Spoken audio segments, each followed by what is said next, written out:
Assalamualaikum warahmatullahi wabarakatuh. Waalaikumsalam. Alhamdulillahirrahmanirrahim. Binastain ala umri dunia wati. Wassalamualaikum warahmatullahi wabarakatuh. Alhamdulillah, kita kembali lagi bertemu di Ifani TV yang dilaksanakan di KUA Kecamatan Purwakarta. Di sini kita akan membahas materi yang sangat penting, yaitu urgensi moderasi beragama untuk generasi Z.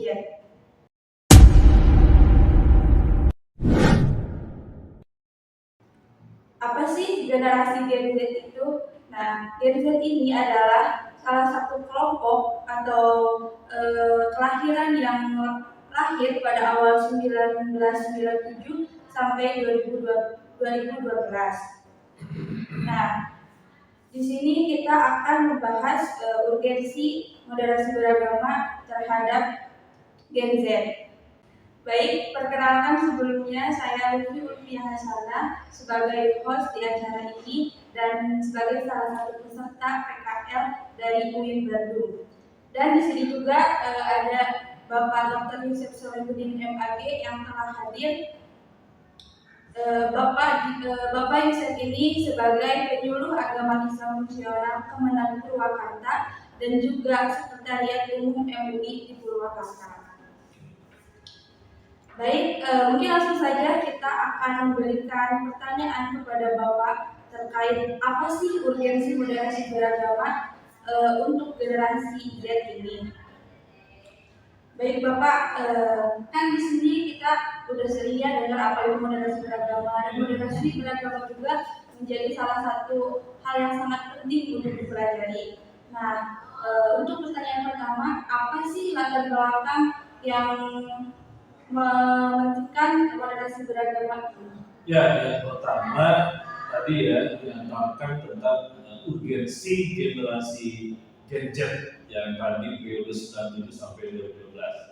Karena apa? Karena mereka nanti yang akan mencoba memposisikan diri Indonesia tahun 2045 yang dikatakan sebagai Indonesia Emas 2045. Golongan inilah yang nanti akan menjadi memberikan peran penting untuk nasib masa depan bangsa ini.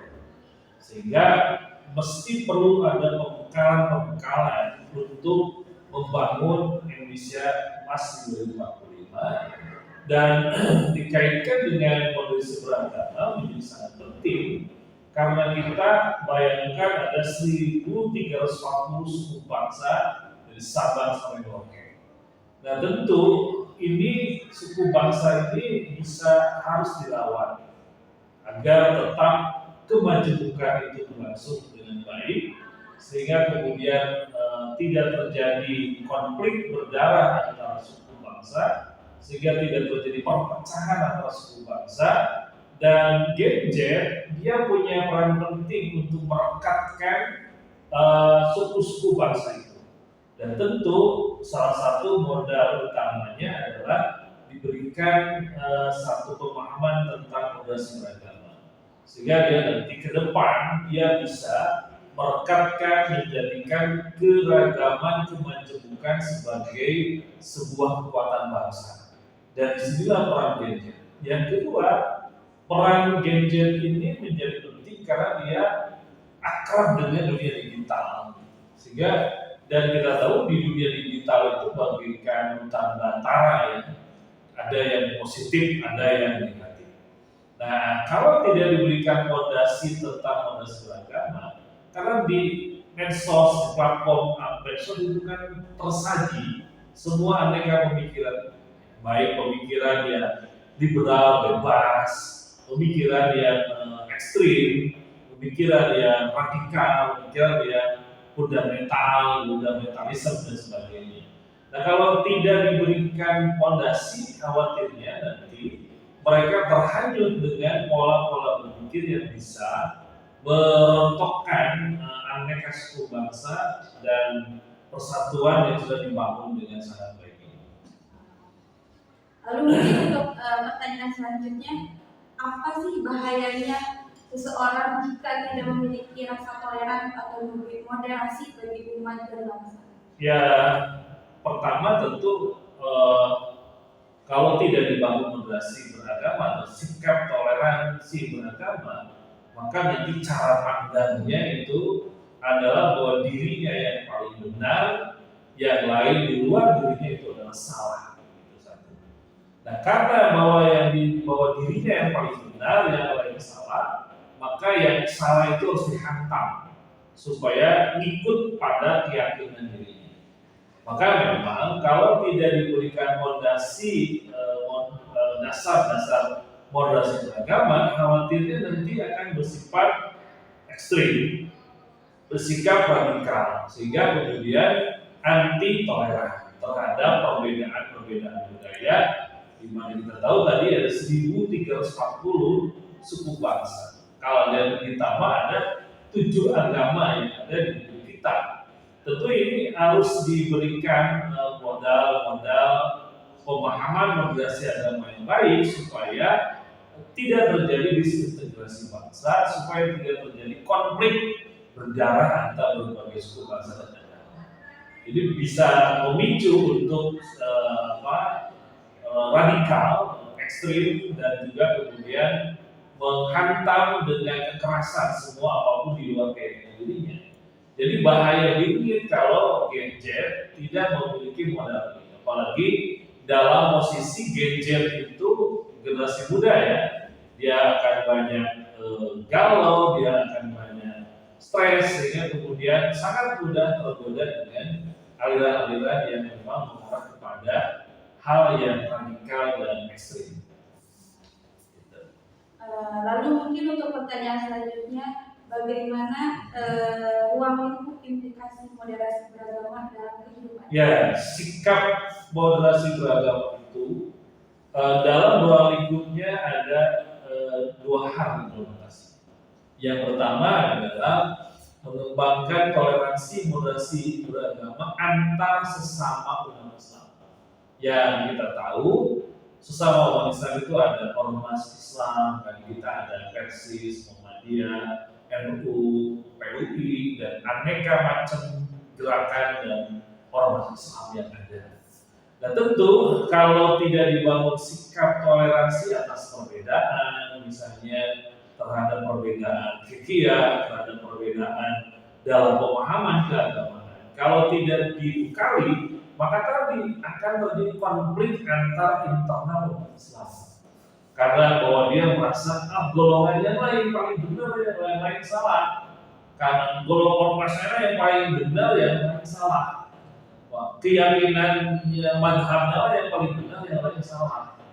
Nah ini kalau dibiarkan, sikapnya adalah tidak toleran, tidak moderat, memandang orang lain dengan baik, akan terjadi konflik sesama umat Islam. Itu yang pertama. Yang kedua, ruang lingkupnya ada, sehingga diharapkan dengan moderasi beragama di antara internal umat Islam muncul adanya ukhuwah Islamiyah. Nah, kemudian yang kedua, implementasi moderasi beragama lingkupnya di mana? Hubungan antara agama. Kalau tadi kan internal ya, antara sesama. Kalau ini adalah hubungan antara luar agama, antara Islam dengan Kristen, Islam dengan Hindu, Islam dengan Buddha. Nah, ini juga menjadi bagian yang sangat penting dalam moderasi beragama. Nah, kalau ada yang memang tidak memiliki moderasi agama, maka memandang itu yang lain adalah di luarnya itu harus dihantam karena tidak sesuai dengan keyakinan. Jadi ya ruang lingkup yang kedua antar internal atau eksternal umat beragama, sehingga dibangun satu harmoni melalui cara pandang yang di tengah, yang kemudian itu menjadi penting. Nah yang kedua, ruang lingkupnya itu adalah hubungan antara kita dengan negara. Jadi relasi antara umat Islam, relasi antara umat beragama lain, relasi antara hubungan kita dengan negara. Karena misalnya kan banyak orang menganggap negara kita itu ekstrim, negara kita itu togut gitu ya. Negara kita tidak sesuai dengan Quran dan Sunnah, itulah relasi yang tidak dibangun dengan moderasi. Sehingga memandang negara itu adalah hitam semuanya. Dan sehingga menimbulkan sikap ingin menghancurkan negara.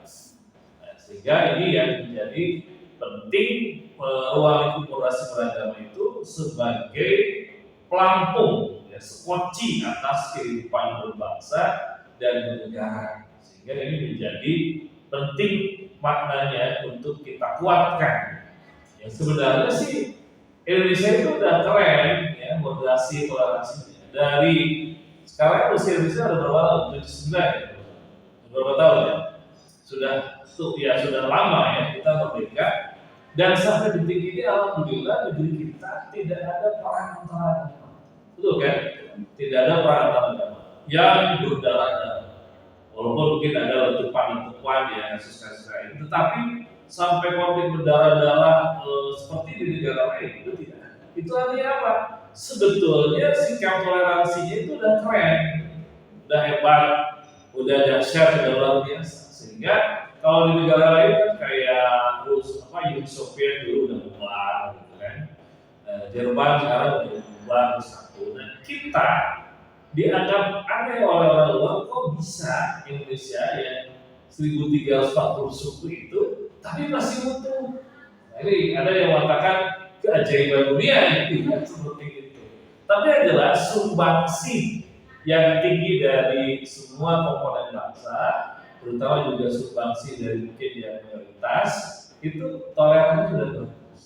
Sehingga kita hanya merevitalisasi aja, memperkuat aja yang udah bagus di masyarakat gitu ya. Nah, sehingga muncul, tetapi bukan berarti aman. Ya, makanya muncul tentang diksi moderasi itu karena peluang untuk terjadi konflik darah-darah antara suku bangsa dan agama selalu ada. Apalagi kalau dikaitkan dengan manuver politik dan lain sebagainya. Gitu. Lalu tadi di awal Bapak sempat membahas tentang kemajemukan. Yeah. Nah, bagaimana Islam sendiri memandang tentang kemajemukan? Yeah. Kalau kita lihat dalam konsep dalam sumber ajaran Islam kita, banyak ayat yang memberikan satu kontribusi untuk konsepsi moderasi beragama. Satu misalnya ayat Al-Baqarah 93 tentang umatan wasatan, umat pertengahan. Karena moderat itu kan di tengah. Sehingga dalam 1400 tahun yang lalu Allah telah menggulirkan tentang makna wasatan, pertengahan. Tidak ekstrim kanan, tidak ekstrim kiri, ya. Tetapi dia di tengah yang mampu mengakomodir semua aneka perbedaan. Nah, sehingga kalau dalam bahasa Indonesia muncul istilah wasit, ya. Wasit itu dari kata wasata ya, artinya tengah. Maka wasit tidak boleh berpihak, dia harus di tengah. Itu dalam istilah dunia olahraga ada wasit. Nah, dalam konteks ini kita dalam Islam sudah jelas, kita dalam masa wasaton. Wasaton itu di tengah, sehingga MUI secara nasional itu sudah punya konsep Islam wasatiyah. Islam yang berada di tengah yang mampu mengakomodir toleran terhadap perbedaan-perbedaan yang ada. Nah, sehingga di MUI dikenal dengan istilah Islam wasatiyah, ya. Bukan berarti nama itu kok muncul segala macam, itu diambil dari Al-Baqarah itu, yaitu Islam yang sejauh tengah mengakomodir dan toleran terhadap perbedaan-perbedaan dan tidak membuka ruang konflik-konflik yang bersifat kasar dan fisik di dalam menyebarkan agama. Nah, kemudian ada ayat yang populer ya di surat Al-Kafirun kan, lakum dinukum waliyadin. Bagi kamu agamamu, bagiku agamamu. Dan hasil istimewa dari ulama yang ada di MUI bahwa kita semua harus menghargai keyakinan di luar kita. Jadi kita toleran terhadap perbedaan keyakinan, tetapi dalam hal muamalah kita bisa bekerja sama. Gitu. Kita bisa membangun. Jadi Islam sudah memberikan itu dan wa min ayati ada juga ayat di tengah wa ja'alakum syu'uba wa qabaila ta'arafu. Itu juga bisa memandang perbedaan-perbedaan itu untuk lita'arafu, saling mengenal berbagai budaya. Diimplementasikan oleh Rasulullah dalam yang disebut dengan di Madinah Piagam Madinah. Di mana Piagam Madinah itu mengakomodir aneka perbedaan yang kemajukan yang terjadi di kota Madinah.